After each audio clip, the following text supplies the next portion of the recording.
Say hello, YouTube. YouTube, this is Miss May. That is why the motor and controllers and batteries are now covered. So Mermaid's Rest has a new crew member in training. That was Miss May. May Jennison. She's named after the first black woman to ever fly into space on Space Shuttle 47 in 1987, I think it was. And I think still the only real astronaut to have been on Star Trek. So yeah, we have Kepler and May now. So in this video, there's not going to be really much to show as a way of completion, because I'm very much in the middle of learning right now. But it's been a little bit since I did my last video, so I thought I wanted to bring you back and just show you what I've been doing. So there's been two major things I've been working on. One is learning how to use shift registers. So one of the things I need to be able to do is to drive a whole lot of switches. I was adding it up, and I believe I have 18 switches, not counting the e-stop, that I want to have on the helm for various tasks. In the previous version of the controller, I had dedicated one of the I/O pins for every switch being read, which, okay, there was enough pins for version 1, but when I want, want to see what's going on and say hi to YouTube? Unfortunately, she likes to walk on everything and chew wires. I have some repairs to do. So back to it. In order to be able to drive extra LED or LCDs, drive a bunch of LEDs, blah, blah, blah, I simply was going to run out of I/O pins very quickly. And also with the I/O pins, the CPU would have to be interrupted every time I wanted to read the state of an individual switch or drive an individual LED.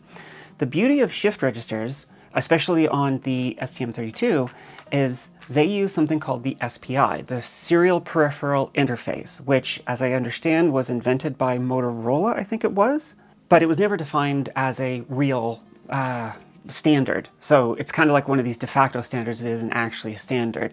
Anyways, so the SPI interface means that it's... This is going to happen a lot, because this little girl is very, very full of energy. Mwah. What was I saying? I forget what I was saying now. She's so adorable. She makes my brain just turn to mush. Anyways,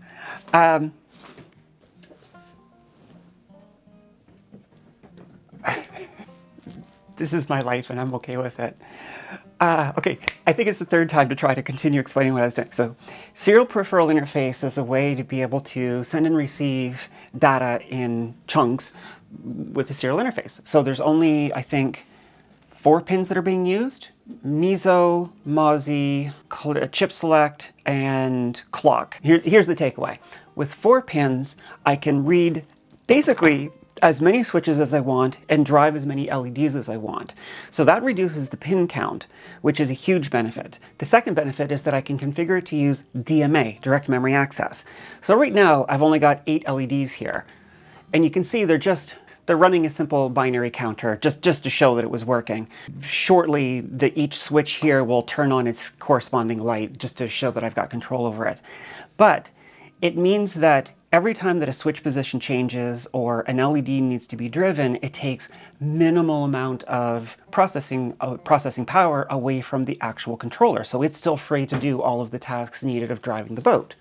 It also means that I can scale up to have a lot of LEDs. Now, I'm probably going to put LEDs onto dedicated controllers. Where is that?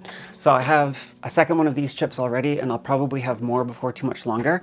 But the idea is, like, for example, a compass rose will be driven off of one of these. So each display in the helm will be its own, it'll have its own controller, it'll do its own thing, and the main helm will just send a signal and say, hey, show that I'm pointing at 260 degrees on the compass, for example. And that controller takes that and figures out which LEDs to drive. But the concepts that I'm learning right now are the same. When I played with Arduinos in the past, it was so much simpler. Just probe the pin, see what the state of the switch is, turn on an LED, call it a day, or set up PWM if you want to be able to do dimming. It was really, really, really, really simple, but not very efficient. That's one of the reasons I like the STM. So this, learning how to do SPI, DMA, and going over the whole process of setting up a new project, it's just, it's been a lot. It's been a lot to learn. And there hasn't been really much I can show in a video because it's just me sitting here poking away at code, asking my amazing patrons and friends on Discord, help! It's slowly learning it, and I am learning it, and I feel like I'm actually kind of starting to get it. I have so much to learn still. So that's been part of the thing that's been taking my time. The other thing that's been taking up a lot of time is that I've started to create boards. So, as a lot of people rightly commented in the last video, the way the motor controller was set up before was an absolute rat's nest. Insert clip here. If you recall in the last video, the motors were spinning up and some spinning down at an unexpected rate. It had a lot of issues I needed to debug, but I didn't feel like I could debug it because I felt like I couldn't even really touch it without risking knocking wires out and whatnot. So I've been taking my time to make, so this board it takes the input coming from the STM32 on the bottom. I don't know if you can see those pins. I can't really see what you can see when I'm looking at the viewfinder here, but I've got these pins that provide the I2C bus, power, and the controls for the RGB backlights for the LCDs. Because even though I run them in red, they actually are RGB. So later on during the day, I can have like a white background or whatever ends up being easier to see during daylight. All of these LCDs are going to have the same background color. So I can just have the one pins drive all three of their backlights. And then I have the three individual LCDs, so one could be showing, I don't know, battery state. Another one could be showing speed over ground, whatever I want to feed into them. I'll have three selectable LCDs, each with its own selection switch to do page up and page down, so I can decide on the fly what's displayed on these things. So those are now going to be driven by this, which has already reduced a whole lot of the wires that would be coming off the STM32, and they're going to a hardwired thing. This is not the finished board. This is not what's going to be going on the boat. It's just a prototyping board, and once I've ironed out all the bugs, I'll have a proper circuit board made.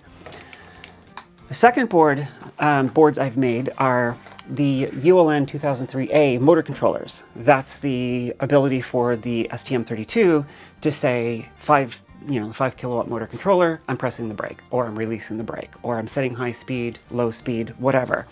So I've got two of those, one for each controller, because they each have their own 12-volt signal. Some folks had a great recommendation that I could have brought the two 12 volts together and run them off of a single ULN if I put diodes so they couldn't backfeed each other. But in the end, I decided I'm just going to have a controller, a little board for each controller. What I'm working on right now is the Switchboard, which in this particular test, I have 8 switches going into the Protoboard, but I need to have 18 total. And this can actually expand to 24 switches. So down the road, so another benefit of going to this SPI is if I want to add additional switches, I literally just drop them in and they're available in software. How that works, I'll show you in a future video once I finish figuring it out myself. Basically though, you have 8 bits, 1 byte, come out of each chip, and if you've got 3 chips, you basically read 3 bytes, 24 bits, 3 bytes, and you'll get a pattern of 1s and 0s, with the 1s indicating the switches that are open and 0s indicating the switches that are closed, because it ties to ground. And then you take that and you just parse it in the software to figure out 1101, 0110, which switches do those map to, and you set to the switch states. Where in the old version of the software, I would have done a GPIO read. Hey, go read this general purpose IO pin and tell me what state it's in. So this still needs a lot more wiring. It doesn't look like a lot, but lordy, there's been a lot of soldering on that. My poor back and eyes are learning to get, they're getting a lot of exercise. Ah, you're so cute. Aren't you adorable? Aren't you adorable?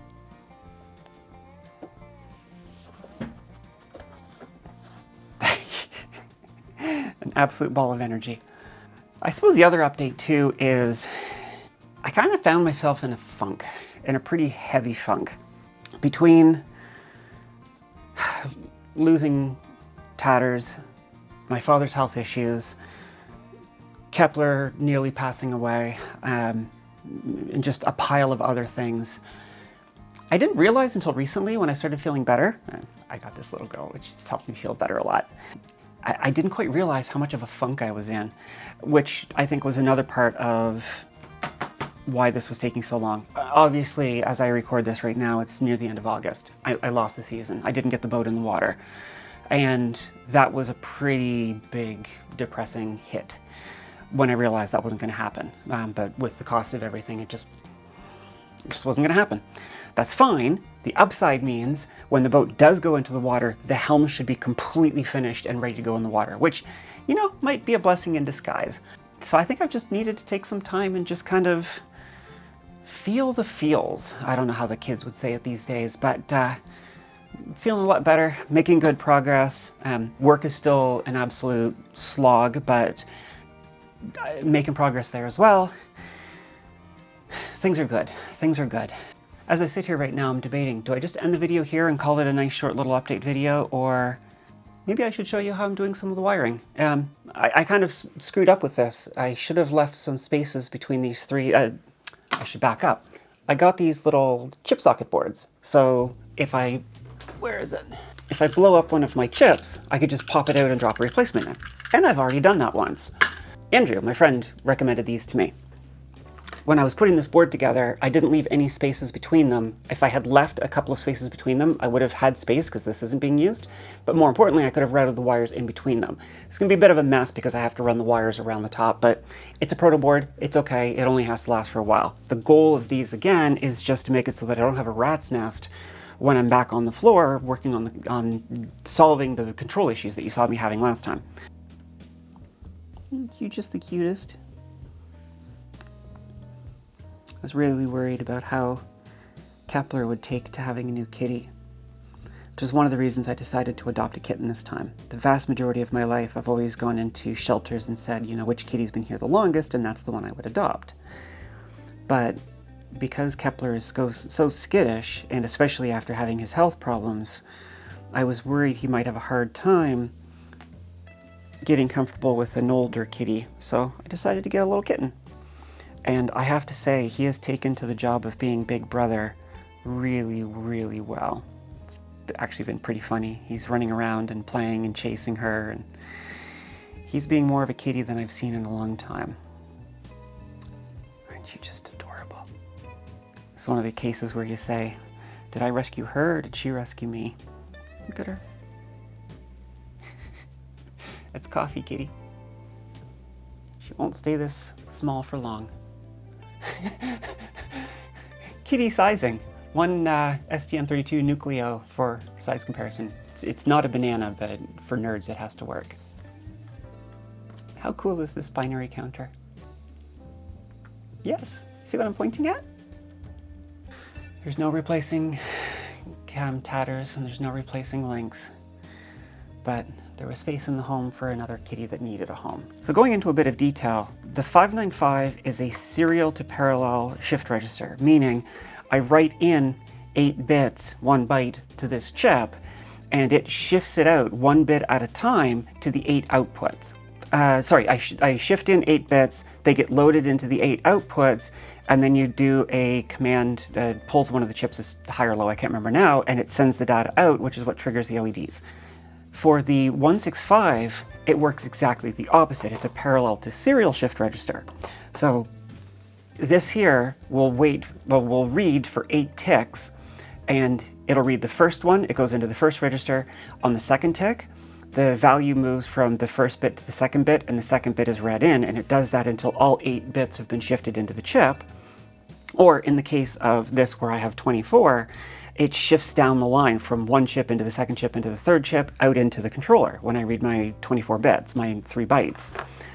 So these are fundamentally the same idea, it's just multiple in to 1 out versus 1 in to multiple out. This one can also be chained, so when I create the compass rose, the throttle position indicator, the battery state of charge indicator, those will be all driven by a whole pile of these chips in series.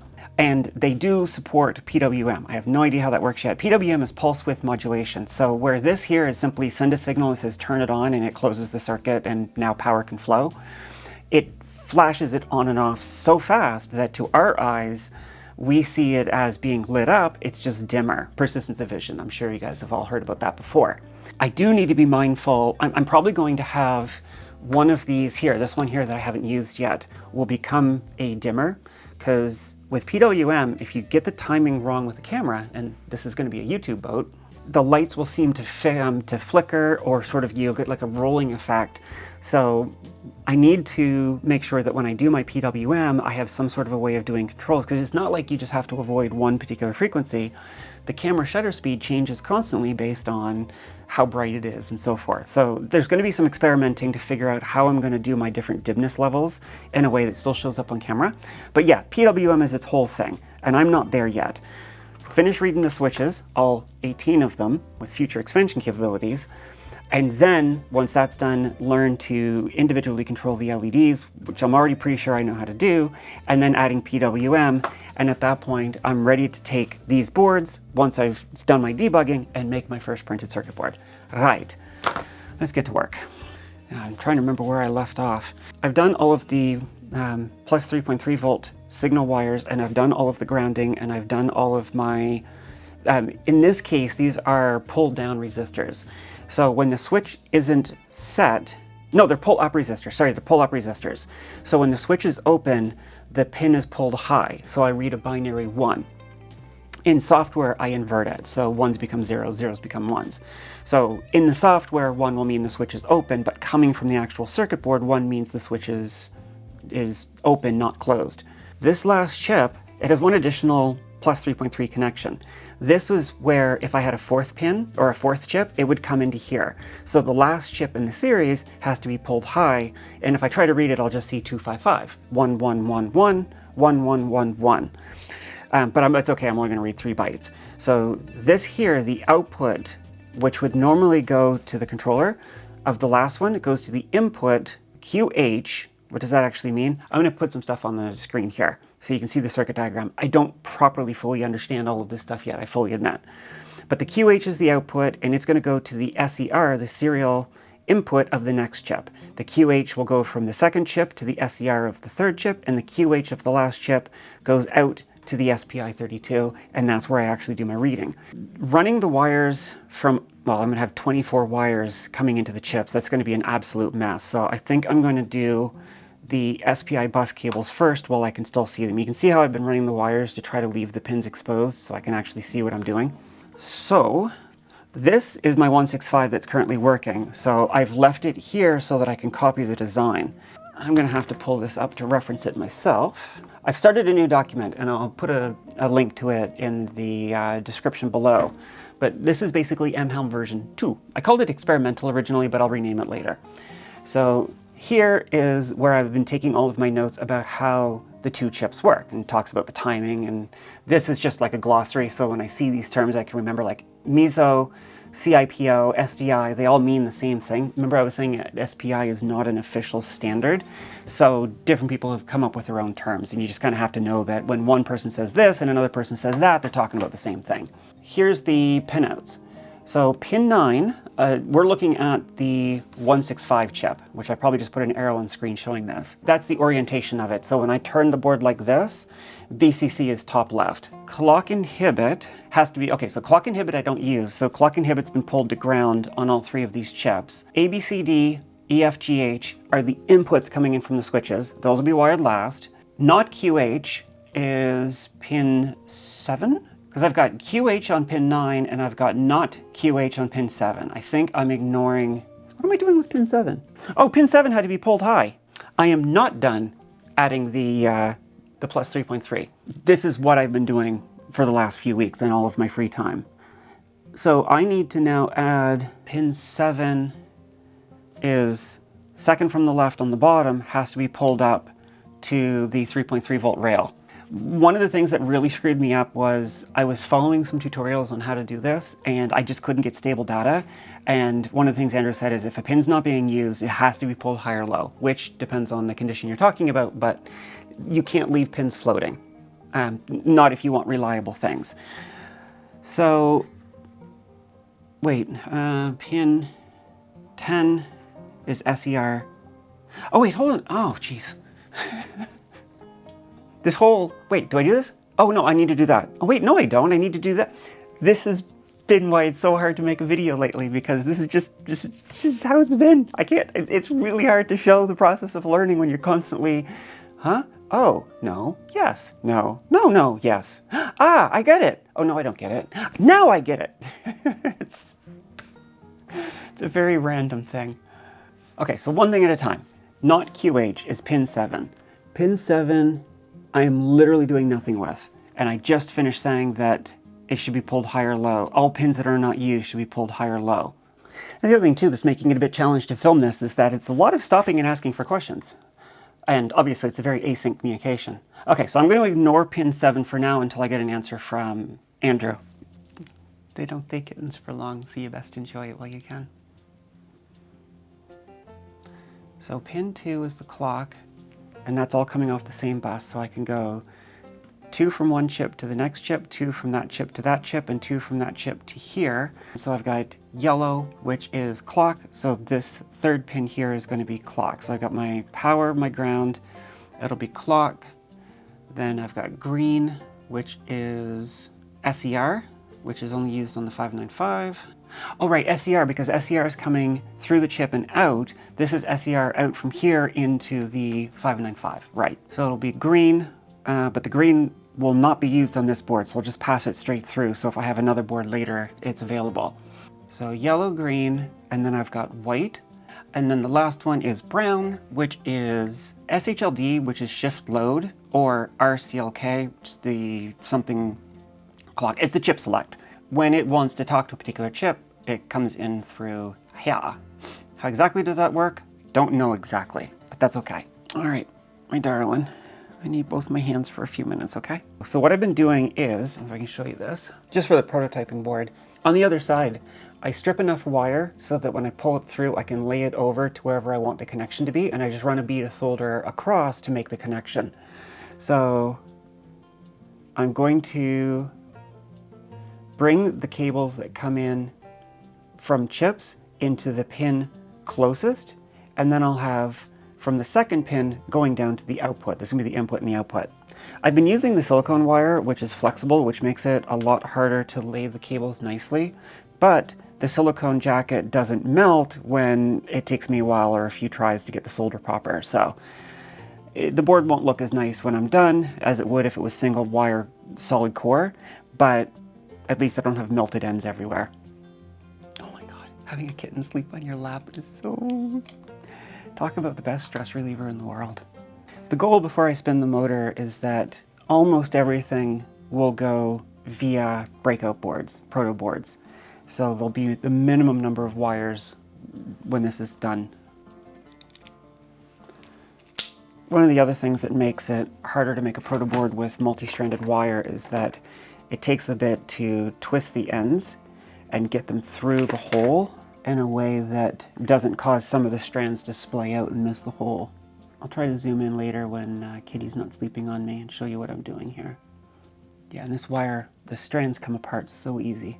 I tried tinning them so I wouldn't have to worry about this, but the 24 gauge wire is so close to the size of the hole that when I tinned it, I struggled to get the wire through at all.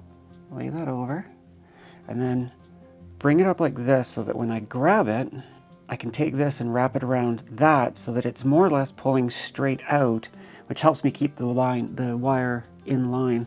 And even after twisting it, this wire just sprays out again. So what I've been doing is, where's my blade of razor? Before I solder it, I come in with the edge of the blade and I clean it up. I don't want, when I solder it, for the strands to short out against the neighboring pins. I am sure there's people who do this for a living who are absolutely cringing at how I'm doing this, but it's how I've learned to do it so far, and it works. I'll get better with time. Put a little bit of flux on there. One of the things I've been finding that has been making this a lot easier, especially with a stranded wire, is, and maybe this is proper technique, I don't know, maybe it's completely bad, but I put a dollop of solder onto the soldering iron, and rather than trying to push this in at the same time, I just dip it on top, and that, it doesn't always give a good connection, but it's enough that it anchors the... Oh, that worked actually perfectly. It anchored the wire, so now this isn't going to fall out. And I can look to make sure that there's no strands that came free. If there was any strands, which has happened a couple of times, what I do is I come in with the razor blade and I get ready to push over and I touch it, and when it melts, I just sort of push the strand over and wait for it to freeze, and we're off to the races. So now the next trick is, I know that I want to bring this over to pin 2. So this is the inside one. I'm going to take it to the second one, and I'm just going to leave the strands long, and then I'll cut the second, or the next green wire and put it into the first one. So I have the 2 green wires coming through, I'll lay them over, touching pin 2 here, and then I can solder both at the same time. Pin 2 is this one, so I'm going to cut the insulation about there. So I'm going to give myself a little extra slack, because I don't want to have to resolder this, and this wire is not the most expensive in the world. I don't like waste, but I don't want to do it over again either. So I'm going to give myself a little extra, like that. Now, it's hard with the stripper, this one here, to get it in when I have such a small piece. So what I do is I come in and I just score it roughly where I want it, just enough so I can see it. So now that I've scored it, the silicone wire, it scores very easily. So now I can see, I don't know if it's coming through in camera, but I can see where I started cutting it. And I just come around and keep scoring it. It doesn't need much of a score, and then I can pop that off. How freaking adorable is this, huh?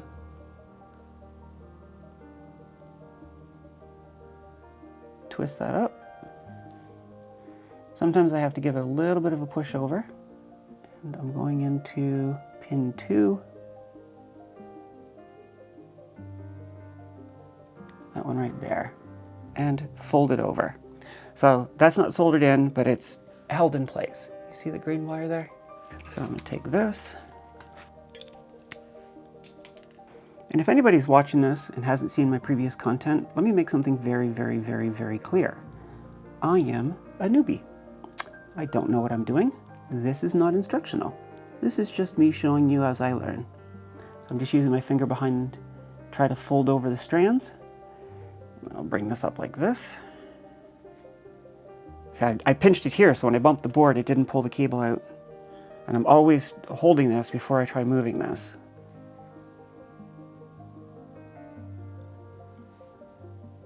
Let's see if I can show you this up close. So you can see, there's the 2 stranded ones coming together, and they're folded over, touching the pin, and the pin is folded this way. So now when I flow the solder, it's going to bridge all of them. At least that's the plan. Drop a flux. Oh my god, does flux make a difference?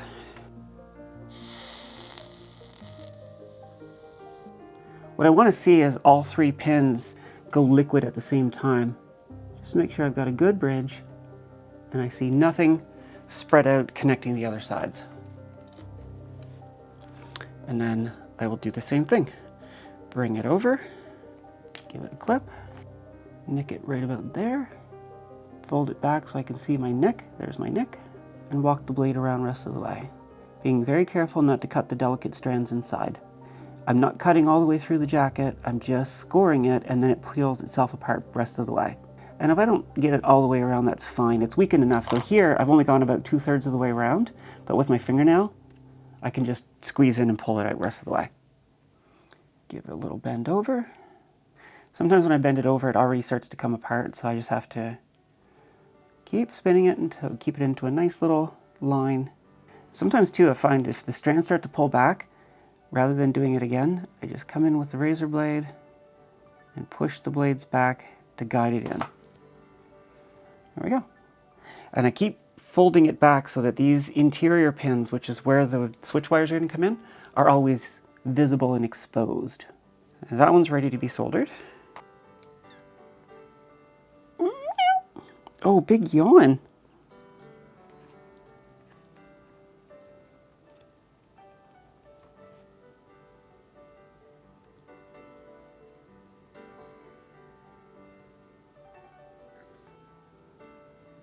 Nice big glob of solder.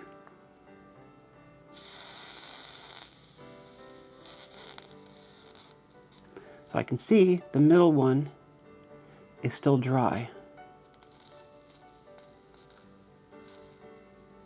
There, now it's connected. Now at some point when I'm done, I'll probably run little jumpers to try to help pin these in. But until then, just to make sure I've got enough line, green is, oh, the second one, I wanted to do yellow first. Okay, that's fine. I will use, actually I need a longer one. I have a whole lot of yellow wire. So I'm gonna take a bit of this, strip a chunk off, and make my own twist tie. Is this important? Nah. But I really want this to look nice. So who knows, I might even have a purpose for this in the future.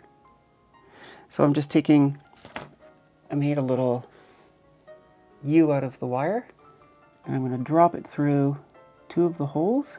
There we go. Like that to hold it where I want it. And I'm not going to twist it or anything like that because this isn't permanent. It's just, I want to make sure that as I cut and solder it, I have just the right slack I need to make this look pretty later. Right there, I just folded it over, and that's kind of pinned this in place. Now I can turn this like this, and I'm going to drop it, because I have to run a green wire from this pin to this pin. How do I want to do this? How do I want to do this? I'm going to cut, give myself a little extra, say about there. I'm going to drop it into the closer one. Okay, that's definitely too long, but that's okay for now. I've only been doing this for an hour or so, and I can already start to feel it get into my back. I'm assuming it's something that if you do it a lot, you eventually just get used to it.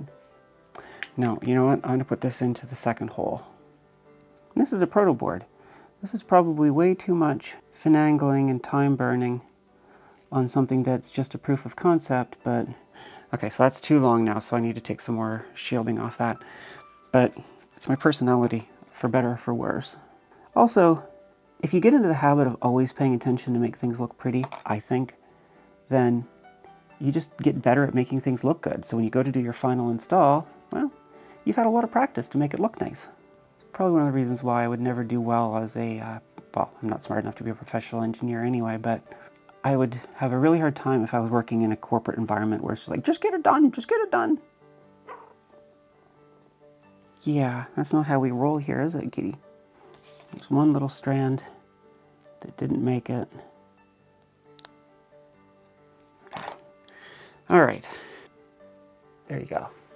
So now, my next line, run it in front of it, and I'm going to solder these, and then I'll figure out how to clean them up.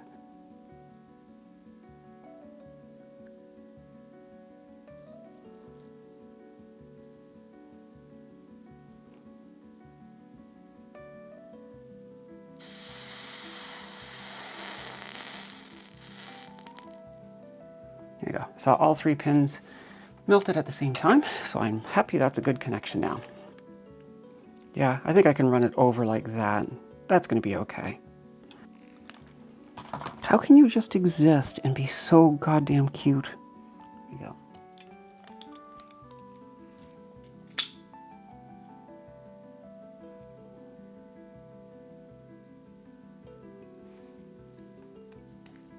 Strands were a bit too long, so if I tried to lay them down, they were going to spread apart around this pin. So by cutting it short, it means I can keep it in a bundle when I fold it over.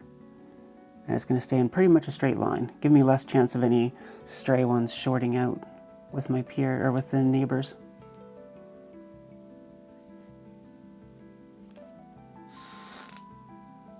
All right. The nice thing about when this stranded wire is when you do solder it, some of the solder wicks up into the wire, which is why it would melt the plastic if I was using the solid stuff.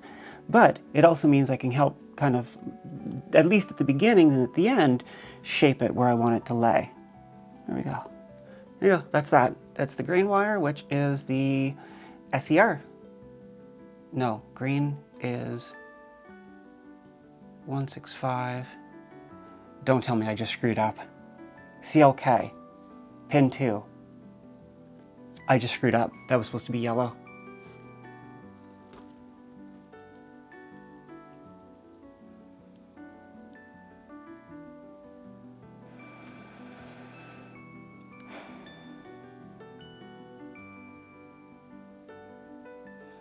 This is why this is taking so long. I just make dumb mistakes like that all the time. All right. Key thing is, I wanted to show you what I've been doing and why it's been taking so long and why it's hard to make videos out of it. It's just a lot of this. I think this has to be its own video. The reason is that this is probably a couple more weeks of work before I get it all sorted out and I'm ready to turn the motors back on, and I don't want to wait that long for the next video. So I guess this is going to be a relatively short what I've been up to video and where we are with the project. So still absolutely making progress, slow and mistake-ridden as it is. Oh, I can't believe I did that. That's okay. This gives me practice on desoldering. A skill I need to have anyway. I'm the Digital Mermaid. This has been a status update on the project.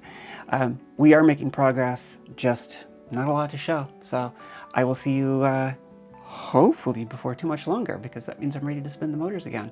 I'm also very soon, one of the other reasons I want to make these Protoboards is I want to start building a mock-up of the actual helm box with the throttles and everything. So that'll probably happen in a relatively near video as well.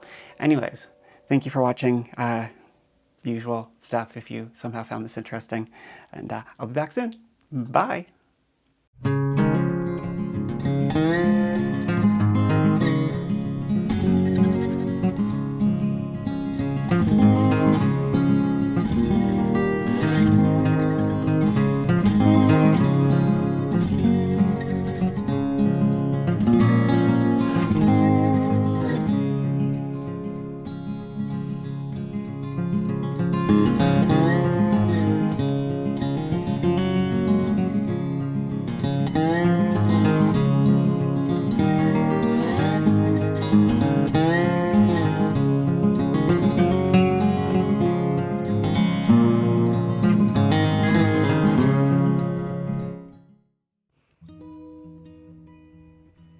With little Miss May's company and help,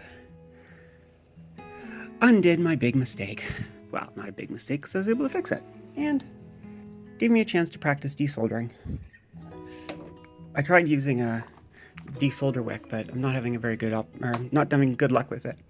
But adding a little bit of solder to the tip so I can melt whatever it is I'm trying to get out, and then use this. Let me see if I can show you. Obviously with one hand.